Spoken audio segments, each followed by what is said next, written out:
NCERT book में एक पाठ पर सवाल, एसडीओपी को सौंपा ज्ञापन। एनसीईआरटी पर गंभीर आरोप लगे हैं। बता दें कि खजुराहो एसडीओपी को एक ज्ञापन के माध्यम से बताया गया है कि एनसीईआरटी द्वारा कक्षा 3 में पढ़ने वाले बच्चों के सिलेबस में 17 नंबर पेज पर चिट्ठी आई है। आपत्तिजनक है। पाठ्यक्रम पर आपत्ति जताते हुए डॉक्टर राघव पाठक द्वारा सवाल उठाते हुए सिलेबस में नाम बदलने की मांग की गई है। बताया गया है कि देश में लव जिहाद को रोकने के लिए एक तरफ सरकार प्रयास करती है, तो दूसरी तरफ बच्चों के सिलेबस में इस प्रकार बच्चों को क्या पढ़ाया जा रहा है, इस तरफ ध्यान देना अनिवार्य है। निवासी खजुराहो के द्वारा एक आवेदन पत्र दिया है। उनका कहना ये है कि क्लास 3 की एनसीईआरटी में उनको कोई ऐसा कंटेंट है जो उनको आपत्तिजनक लगता है। उस संदर्भ में उन्होंने एक आवेदन पत्र दिया है।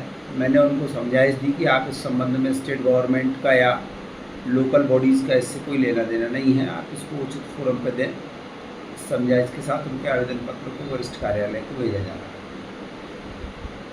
एनसीईआरटी की कक्षा 3 की पर्यावरण की पुस्तक है। मैं अपनी बच्चियों के सिलेबस खंगालता हूँ अमूमन जब कभी बैठता हूँ, तो मेरी बच्ची कक्षा 3 में पढ़ती है, हिंदी माध्यम में है।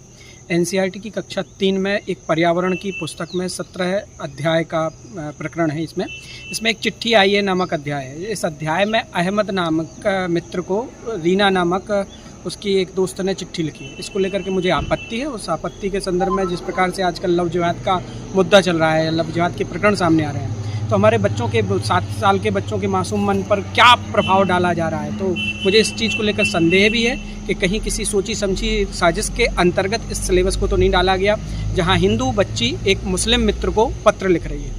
मुझे इस पर आपत्ति, उसी को लेकर मैं ज्ञापन देने आया हुआ। अच्छा, आपने जैसे जिक्र किया बच्चों को लेकर के, तो एक मित्र दूसरे मित्र को एक पत्र लिख रहा है, तो क्या मित्र में भी क्या जातिवाद हो सकती है या मुद्दा हो सकता है? बिल्कुल बिल्कुल। दीप्ति को पत्र रीना लिख सकती है, रीना को पत्र दीप्ति लिख सकती है, राम को पत्र दीप्ति लिख सकती है, लेकिन अहमद को लिखा गया दीप्ति के द्वारा, रीना के द्वारा पत्र, मुझ पर मुझे आपत्ति है। अहमद को ही क्यों पत्र लिखा उसने? इसके बाद आगे का आपका क्या प्लान है यहाँ? इस बात को लेकर के मैं अपने जो मेरे क्षेत्र में हैं हमारे एसडीओपी महोदय, उनको मैं ज्ञापन दे रहा हूँ और चाहता हूँ कि इस पर पड़ताल हो और जवाबदेह जो लोग हैं, जो जिम्मेदार लोग हों, उनके कानों तक ये बात पहुँचे और इस पर इसके पीछे क्या सोची समझी स्ट्रेटजी थी, क्या सोच के अंतर्गत इस अध्याय को वहाँ पर शामिल किया गया, उसकी पड़ताल हो वैधानिक रूप से।